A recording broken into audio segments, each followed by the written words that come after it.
Hello, good afternoon. My name is Deandra Durand. I'm a program assistant with the Russell Sage Foundation. I'd like to thank you all for joining us this afternoon for the grant writing for RSF webinar. I'm going to give my colleagues a moment to introduce themselves and we'll get started.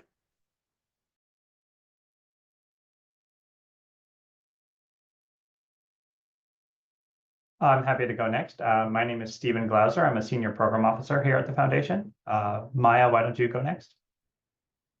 Hi, everyone. My name is Maya Donald. I'm a program assistant with RSF. Aixa? Yes, I'm Aixa Cintron Velez, and I am Director of Research Programs at Russell Sage. Great, thank you everyone for introducing yourselves. Now we're just going to, oh, sorry about that. Maya, why don't you go over some of the housekeeping notes, please? Thank you.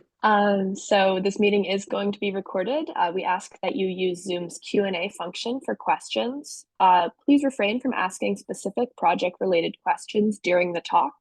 If you have a specific question or if we don't get to your question, you can reach out to us after the talk at programs@rsage.org. Our agenda for today, we're going to do a little bit about the history of RSF, talk about our funding priorities, our funding mechanisms, and then spend some time talking about what you can expect in the application and review process.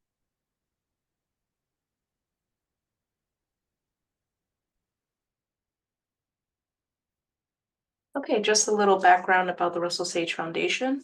We're one of the oldest philanthropies in the United States, founded in 1907 by Margaret Olivia Sage, the widow to Russell Sage, for the improvement of social and living conditions in the United States. And you could think of our foundation as having two phases. Our first phase was between 1907 to 1944, where the Russell Sage Foundation provided mostly direct service support and indirect institutional support to support poverty reduction, urban planning, housing, and public health. In 1945, however, to the present, we pivoted towards social science research in an effort to strengthen methods, data, and theory within the social sciences, again, towards improving the social and living conditions in the United States. So we are primarily focused or solely focused on the United States.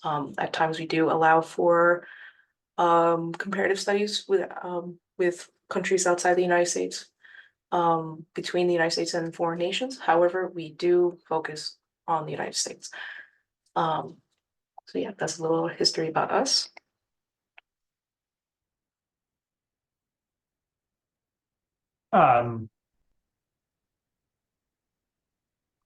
So I'm going to talk a little bit about our programs and our priorities. So RSF has 4 core program areas that we've had that are longstanding and that we've had for a while.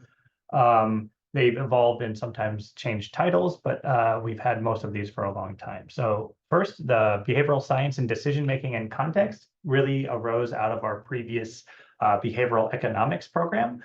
But we wanted to make it clear that it wasn't just economists who could apply to it. So it is a broader behavioral science program now. One note about projects that are that come in through this program is that we really do want, it's not behavioral science broadly, it is behavioral science for questions that have to do with our other priorities in our other program areas. So a good example of this is there's lots of good data out there about like the decisions that baseball umpires make. That does not mean that we would be interested in funding a project based on that data or looking at that those sort of decisions. Our next program area is the future of work, where this is a program where we are looking at all things to do with the labor market. So we're looking at anything from worker power, unionization drives. We're working at how does automation affect the workforce? We're looking at things like what makes good jobs, and what is the anything that has to do with like job precarity. We would also be interested in, and I guess anything that would have to do with like something about the minimum wage would also follow under this. So that's the type of work that comes in through our future work program. Our next program is on race, ethnicity, and immigration. This is really sort of looking at how different cultures interact in our society. This came out of two previous program areas that had been longstanding. We used to have a program called Cultural Contact, and we used to have a separate program called Immigration. They are now combined all into one. And then finally, we have a program on inequality. It used to be called social inequality. It is now called social, political, and economic inequality, to sort of show the breadth of the program and the breadth of the type of questions and methodologies and outcomes that we're looking at in that program. On the other side, we have some special initiatives. These are sort of shorter term. They're not necessarily program areas. They are things that we are interested in driving research in the shorter term. So the first one is on immigration and immigrant integration. This is co-funded with the Carnegie Corporation.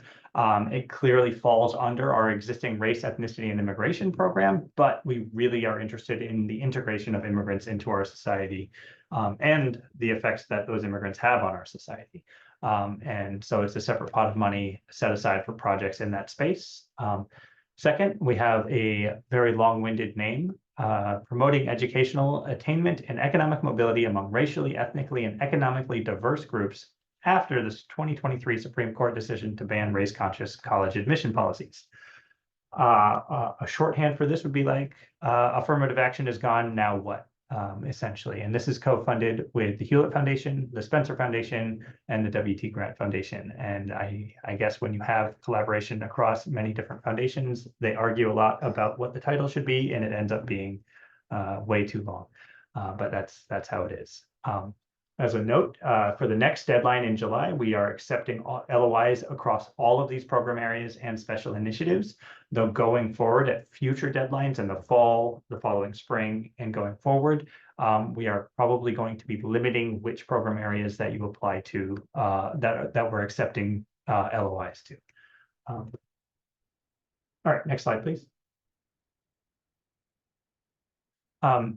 These are some other notes.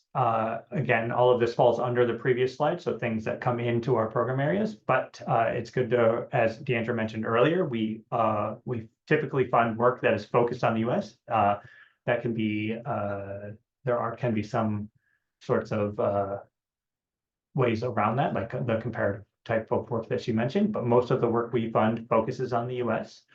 We are particularly interested in the analyses of newly available data or novel use of existing data. And we fund original data collection. So this can be anything from field experiments, RCTs, qualitative interviews, ethnographies, et cetera. And then the subsequent analyses of those data.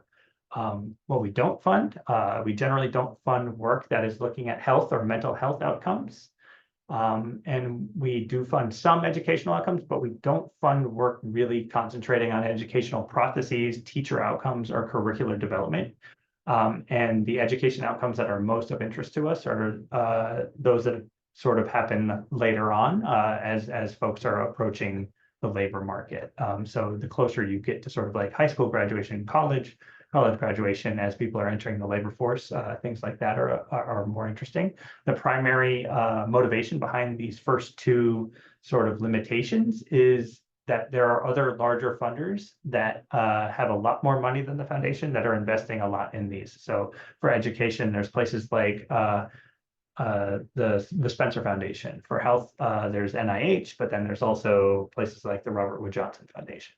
On that health outcome section, if it's primarily if health or mental health outcomes are the only outcome or are the main outcome that raises this flag. If it's you're looking at these outcomes among many other outcomes, such as various economic outcomes, labor market outcomes, or something like that, and you're also looking at health outcomes, that's not necessarily something that vetoes your project or something like that. We're also interested in projects where health or mental health outcomes are maybe on the other side of the equation. So you can imagine a project where health disparities lead to poor labor market outcomes or something like that. And that would suddenly be a little bit more interesting to us. any questions about where you are on this? If your specific project that you're thinking about sort of falls on this line that may be looking at this and you don't want it to be, the best thing to do there is probably send us an email at programs@rsh.org with a little abstract or a little bit of detail about your project, and we can help you sort of decide whether it's worth submitting to us, or whether we can sort of advise you also, this is probably not going to be a good fit. You should go to a different funder, and that saves you some time and us some time.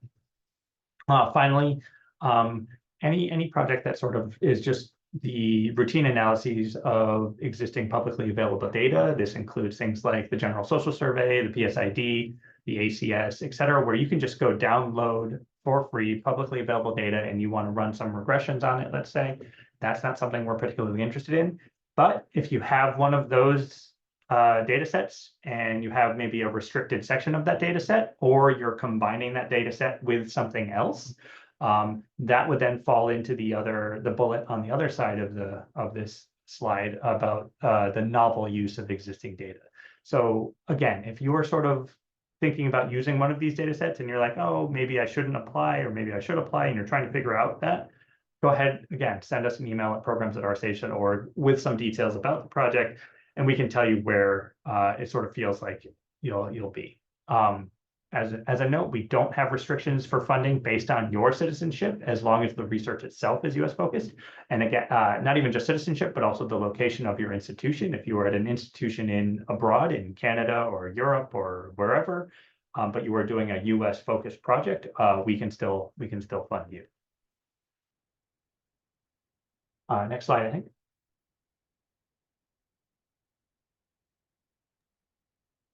Okay, so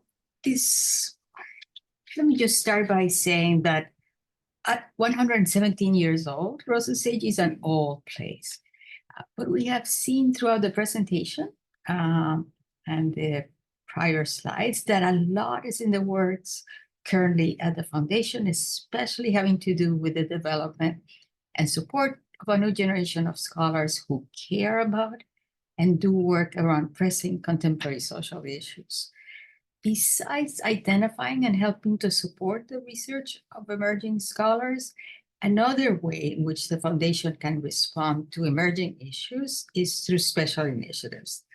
Special initiatives are, like Stephen mentioned earlier, typically time-limited, involve more than one funder, and might address issues that are new or previously outside of our core program areas. The most recent example is our special initiative on the effects of the June of 2023 Supreme Court decision to end the use of race-conscious policies in admissions to colleges and universities.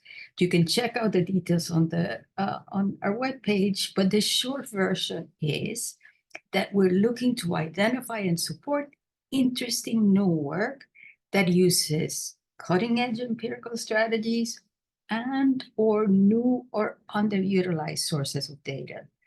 The work can be retrospective or prospective, can address new or persistent questions, and the main thing is that it's an example of good science. In other words, that it's methodologically rigorous. Some of the questions or issues of interest include: what is different about this ruling compared to earlier decisions? To what extent does the decision reflect public opinions about the use of race-conscious criteria, not only in the context of higher education admissions, but also in other contexts, for example, the labor market?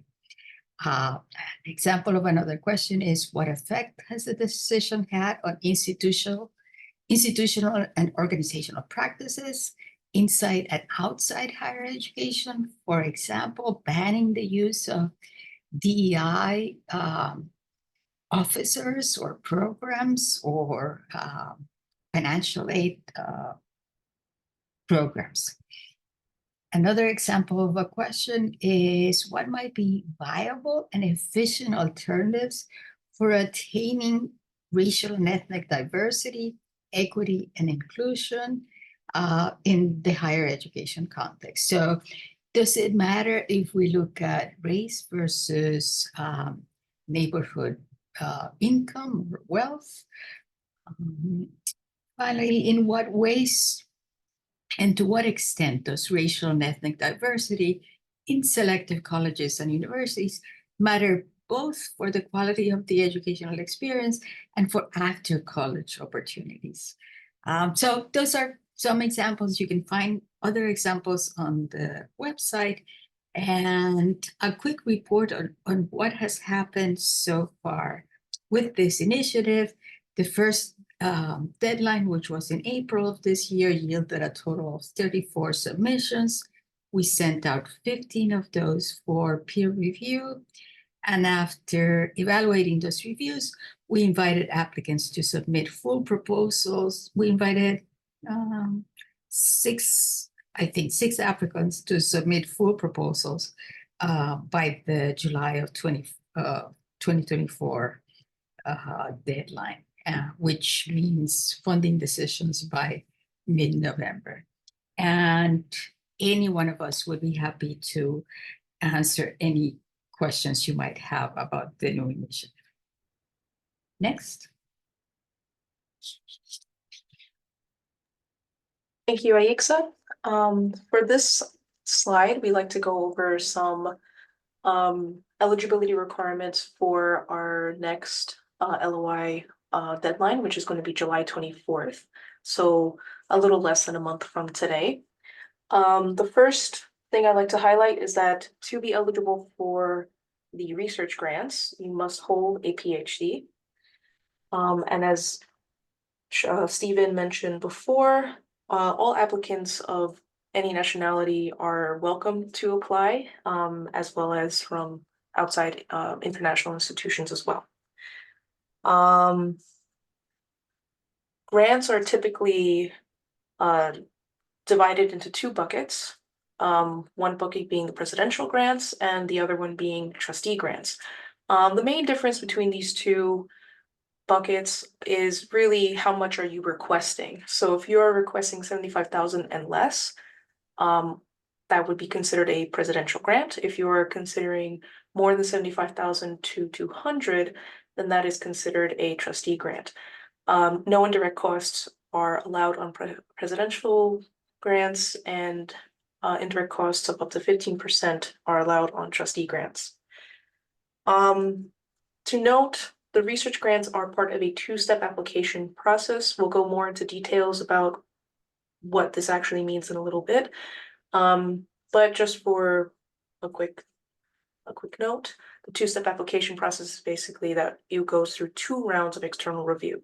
So first it is reviewed externally at the LOI stage, and if invited, it is externally reviewed at the proposal stage. Again, we'll go into further detail in just a little while.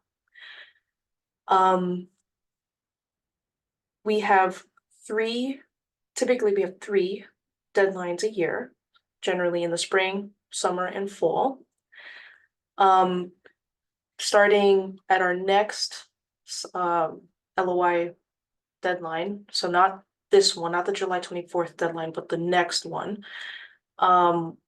Some programs will be available and some will not. So I would highly recommend that you sign up for our newsletter, so that way you are kept up to date about which application or which programs are going to be you'll be allowed to submit an application for. But again, I'd like to reiterate, for the July 24th deadline, all programs are being accepted. So this change does not affect the next deadline, but not the one in July, but the next one. Funds for someone's salary, or some things to consider for budgetary reasons. Summer salary and data collection and research student are allowed. However, please keep in mind that tuition and course buyouts are some things that are not permitted for budgets.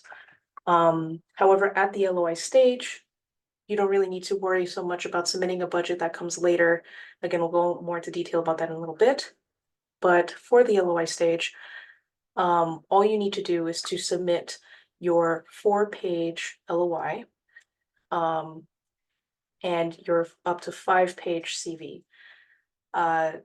The page limit on the LOI does not include your references, charts, or any survey sample that you may have. That's not included as part of your LOI. And I typically recommend that people add that as an appendix just to make things easier for yourself.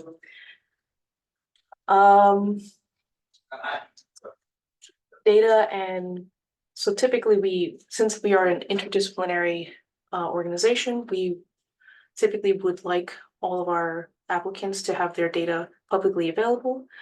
However, you may request an exemption depending on what your research entails. And all experiments must be pre-registered if you are seeking funding from the Russell Sage Foundation. And we're going to move on to the next slide. The next slide here gives some details about our early career and grants programs. So these programs are more designed to support early career and burgeoning scholars. Just to know that our pipeline grants, we usually accept those in late October, and for the dissertation research grants, the next deadline will be February 4th, 2025. Pipeline grants are typically designed for early career scholars who have already received their PhDs. They are one-year grants of up to $35,000 for individuals and $50,000 for teams. Again, just like with the research grants, budgets are not required at the first step. Those things come later. We really just want you to focus on the both the pipeline and dissertation grants are one-step applications. So that means that you only submit your proposal for pipelines. That is a 7-page proposal. For dissertations, research grants, those are 5-page proposals, and your CVs. And it's only a one-step application, so you only get one round of external reviews. A little bit different from the research grants. The funding for pipeline could include course buyouts and conference travel. And another really important component for the pipeline grants is the mentorship component, where you are paired with a mentor to help you support your project as it goes forward. And we have a capstone conference the next year after you are awarded an application.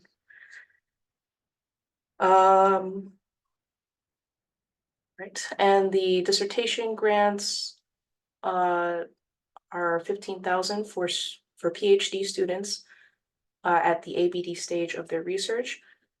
Unlike the other programs that we have at Russell Sage, only the dissertation research grants limits applicants based on their US-based university. So you must be a student enrolled at a US-based institution to be eligible for dissertation research grants. And again, we allow funds for participant fees, data collection, and we have a stipend of up to $7,500. Now we're going to move on to our next slide.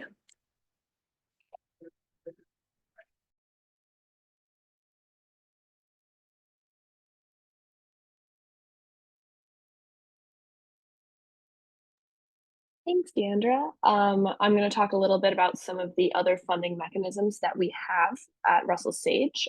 So in addition to our research grants and our early career grants, the Russell Sage Foundation also offers visiting fellowships. These are opportunities to come and spend some time at the Russell Sage Foundation office in New York City, working on a project, writing up results, things like that.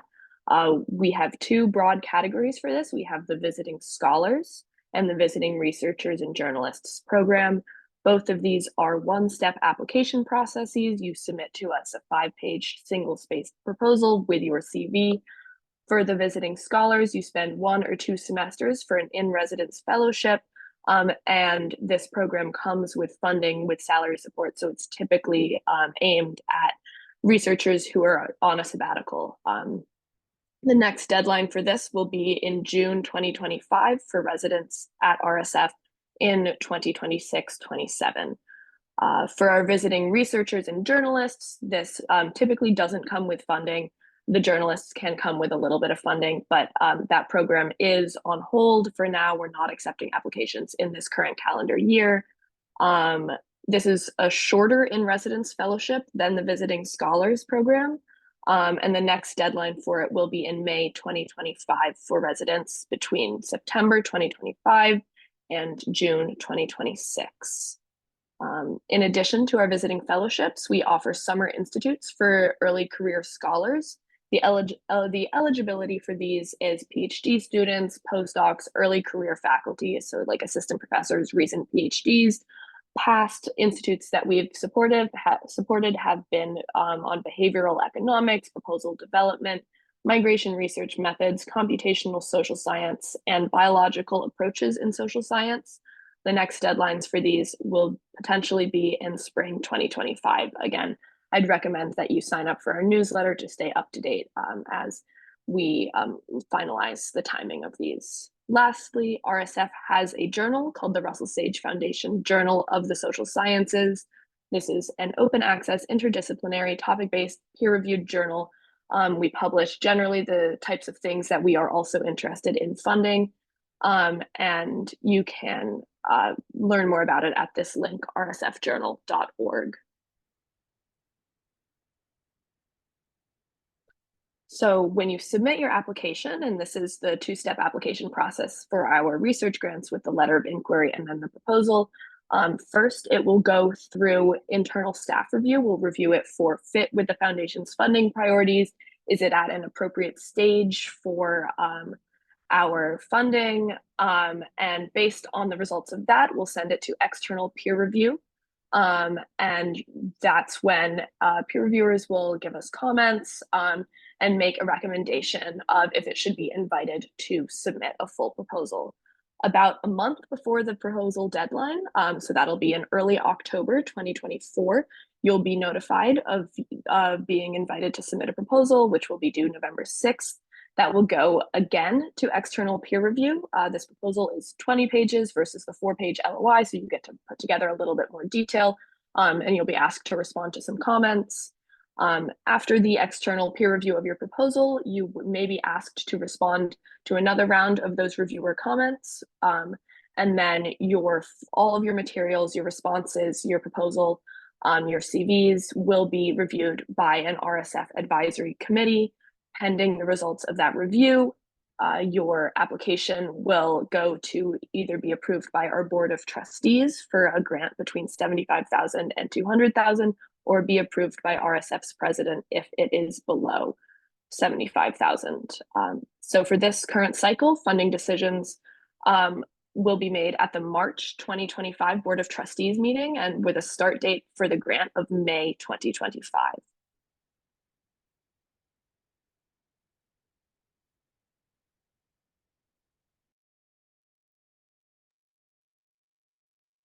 Thank you. And now we're just going to go over the reviewers and their roles at the foundation.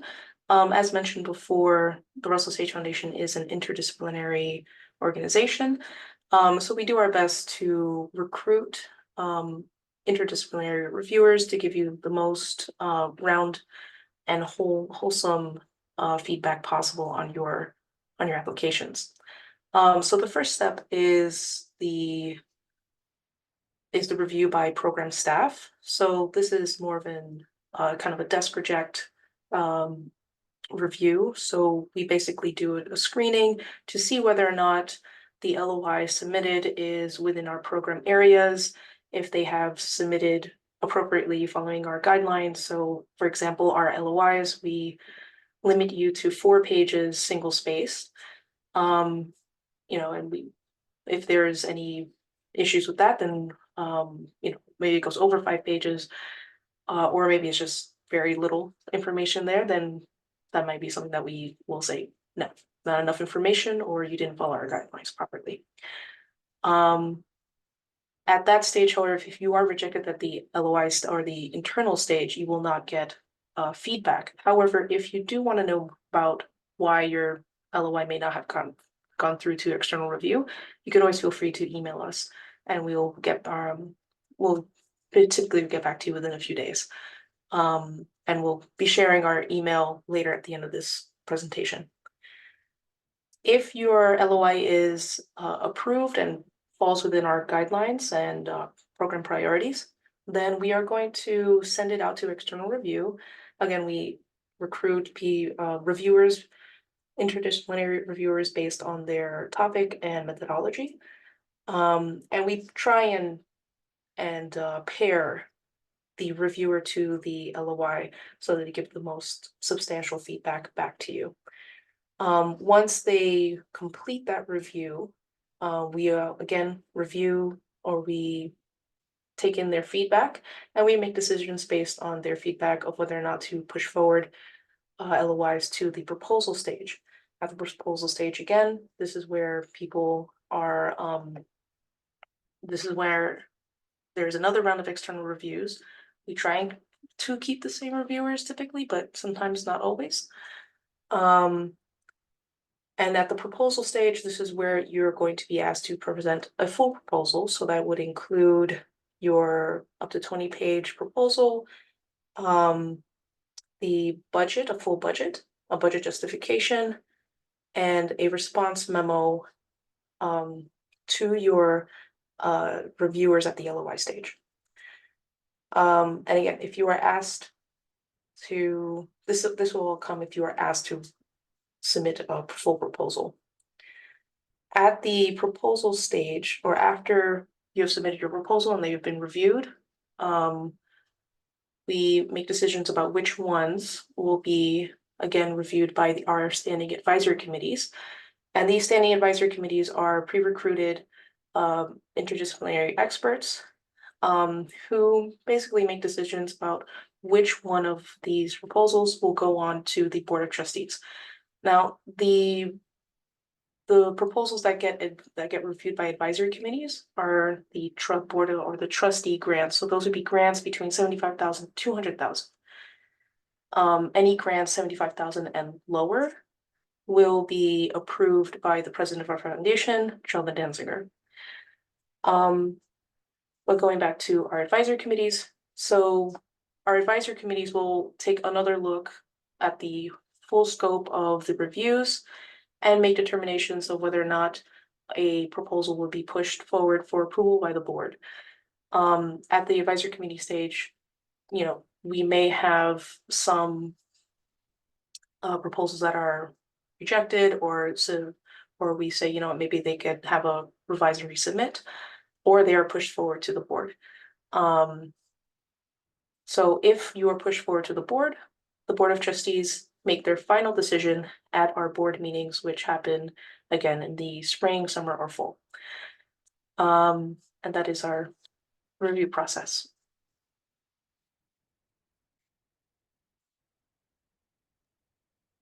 So when we're asking our external reviewers to evaluate a process, we ask them 5 main questions. These are the questions that are specific to their proposal evaluations, but we ask them similar questions in evaluating LOIs, visiting scholar, researcher applications, pipeline applications, and so on.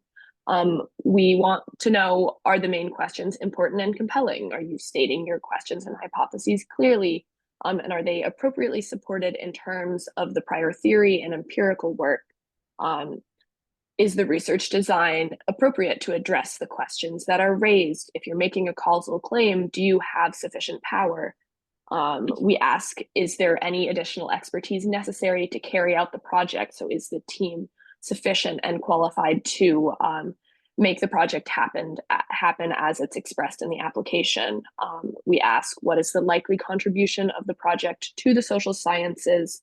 Will it significantly advance the literature, result in a new data set, and so on? We want to fund things that are new and not sort of rehashing work that's already been done. And then just generally, do you have anything else to add that you think would help strengthen or improve the project? We ask these things both because they're helpful for us as we're reviewing the results of the external review in order to make decisions, but they're also helpful to you to provide you feedback to make your project better. So even if you don't make it to the next round of consideration, you can take that and improve your project.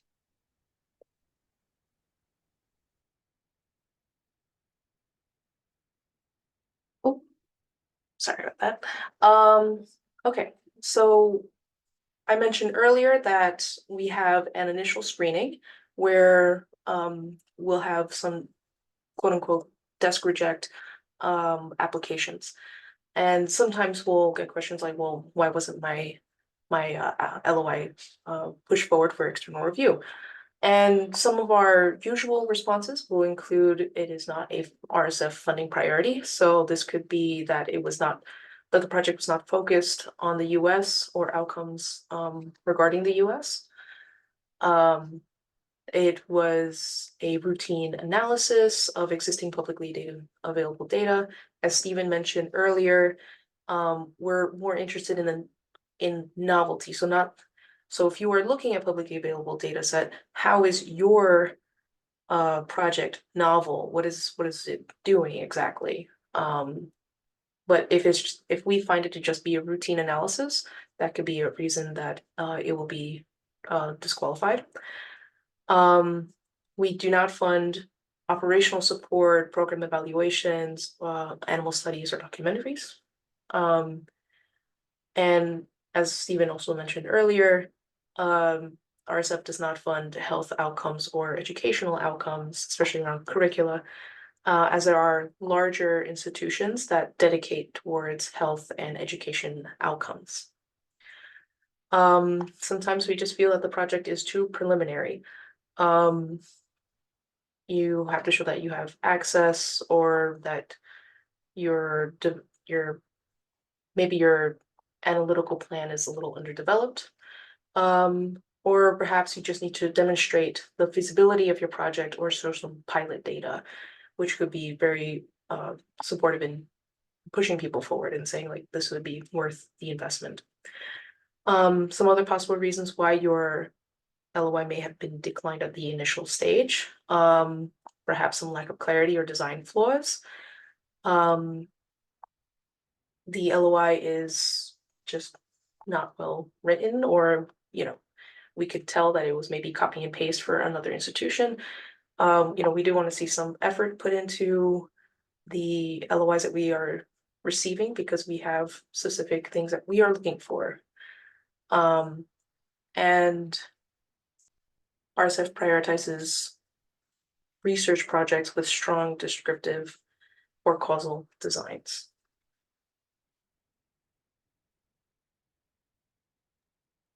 Lastly, I'm just going to share some tips and suggestions as you're putting together your application. The number one, the big one, the reason why most of our applications are rejected at the first phase is it's just not a good fit for Russell Sage. Number two, we want your research questions to drive your proposal, not the data. So map your research design, your data, and your methods tightly to your research questions. Show the strengths and the limitations of the design, the methods, the analyses. We'd like you to balance the proposal narrative between conciseness and detail. We know that in your LOIs, you really only have 4 pages. So we don't need paragraphs on the investor qualifications or for you to justify the fit with RSF's goals. We have your CV, we have that information. And we really want detail on your research design, on your methods, on grounding the questions that you're asking in the literature. On that note, please provide sufficient information for reviewers to evaluate the appropriateness of your methods. If you're asked to respond to reviewer comments, please do so seriously, graciously, and in depth. Don't overpromise or exaggerate what your project will do. Don't use causal language if you don't have a causal design. We are interested in descriptive work. We recommend involving your Office of Sponsored Projects early. That'll help move things along as you move forward in the funding process and at a later stage, particularly as you're asked to put together a budget. When you're putting together your budget, please make sure it's reasonable, allowable, and allocable according to the RSF budget policies. You can find all of this information online on our website, on our FAQs. On our website, we also have example LOIs and proposals, and we detail our guidelines and our deadlines pretty in depth. And then the last note is submit on time. We ask that you register for the Flux portal, which is where you'll submit your application more than 48 hours in advance. as we process those registrations by hand. And lastly, we as the program staff are a resource for you before and after your application. Don't be afraid to use us. On the next slide will be our website and our email, which you can reach out to with any questions. And we'll move into a Q&A session now. I know there's some questions in the chat, so you can drop those there, and we can get started. Great. There's a question from Alexander about that I'll take in two parts really. One is specifically on the dissertation program, whether or not you need confirmation that you're in the AB all but doctorate stage. We don't need that at the time of application, but we do need it before we would ever release funds. So you can apply, and if you are selected as one of the grantees, we would then need to see proof from essentially we just ask for a letter from your advisor that yes, indeed, you are at the ABD stage and that the proposal you submitted has been accepted as the one that you're going to use for your dissertation.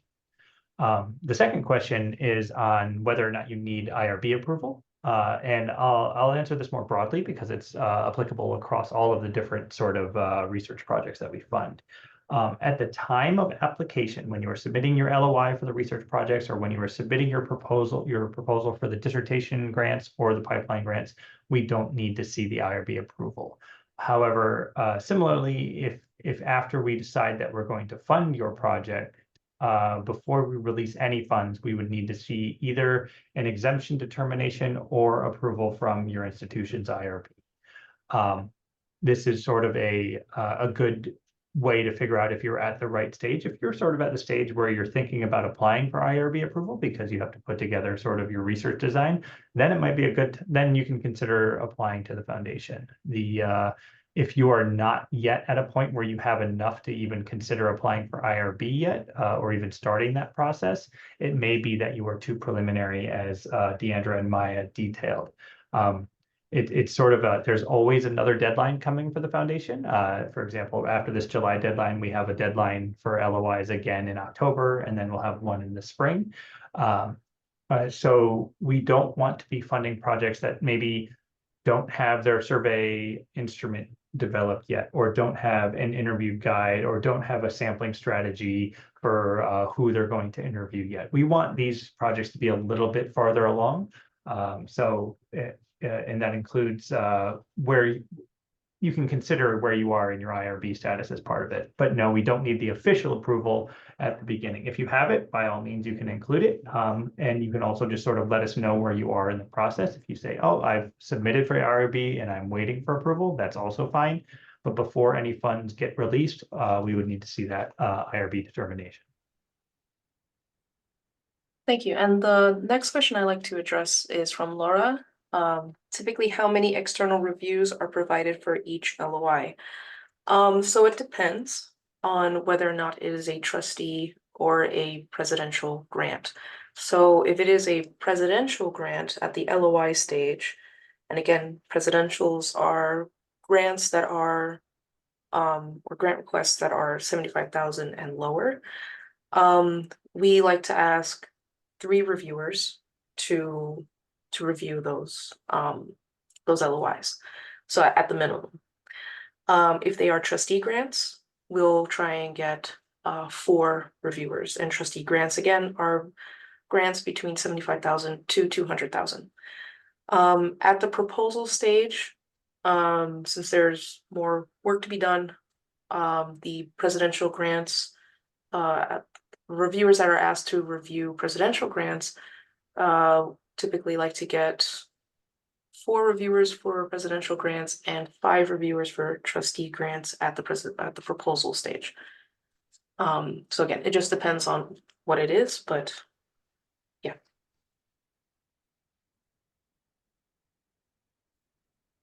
And feel free to add any other questions in the Q&A.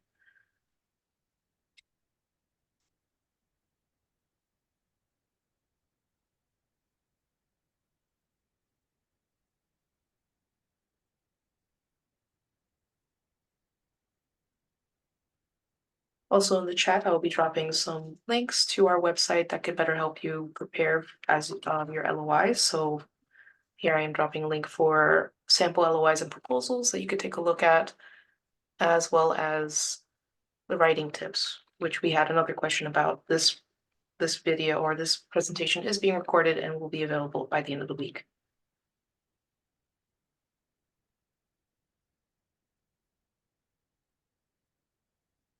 I'll answer this question that just popped in from Sherry about whether a project is too preliminary or not. So whether or not pilot data is required is maybe not it really depends on the type of projects that we're getting. For an example, on a project proposing to do a survey or a survey experiment or something like that, we would want to see evidence that the instrument has been pre-tested. So in that case, pilot data would be really good. For some other sort of like ethnographies or qualitative work, it may not be the case that you have pilot data yet. Like maybe it may be the case that you have started interviewing, or it may that you have some sort of ideas like that. But we would want to see evidence that you're sort of ready to go if we were to make the funding. So that means that we want to see that you have a sampling strategy. We want to know what you think you're going to find, why you think you're going to find that, and those sorts of details. Essentially, the more details you can give us on the research design, the better. Whether or not something is too preliminary sort of depends both on the types of data and methodology that you're using. So if it's let's say it's something where you need access to a certain data set, we want to at least know that you've started that process, or maybe you've gotten a quote from the data provider or something like that. Otherwise, it's sort of like if you haven't even started these processes, this is maybe too preliminary to come talk to us. And again, this is an example where, because it depends on the type of project that you're doing, it may be a good idea to shoot us an email at programs@rsage.org, where you can then sort of detail your specific project and be like, hey, do you think I'm at the right stage to apply? And that's something that we can easily answer. When you're sending us an email, something like a little abstract or a short paragraph or something like that is really, really helpful. And then we can do things like that. Thanks. And if I could add something, I would say that a proof of concept will strengthen your submission. Whether that proof of concept is showing that you have pre-tested the instrument, as Steven suggested, that you have conducted a power analysis if the data are publicly available, that you have conducted some preliminary analysis of the data to see whether or not you can really get at what you're trying to measure or evaluate. If in the case of a qualitative research project, whether or not you have already developed an interview protocol. So in all cases, to reiterate, it will strengthen your submission if you can show that the project is already underway. There's a sweet spot between this is new and I know nothing about it, and the project has been completed. So there's a middle point where support from Russell Sage can make a difference.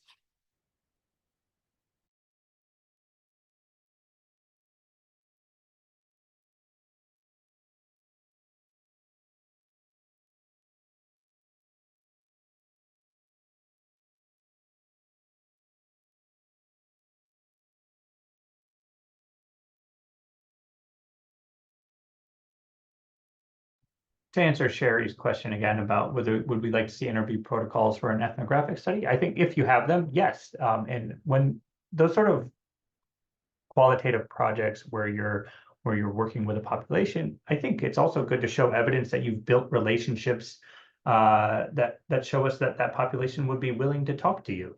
As an example, I remember right after the 2020 protests, after the murder of George Floyd, we had some proposals come in saying that they would go just talk to police And it was like, well, no, the police aren't going to talk to you unless you've sort of built a relationship with them. You can't just call them up and be like, hey, why are you doing this? It would have to be, you have to show like a longstanding relationship that would give us an idea that they would be interested in talking to you. So especially for depending on the population or the type of study that you're doing, show us that you've done the pre-work, and that really helps.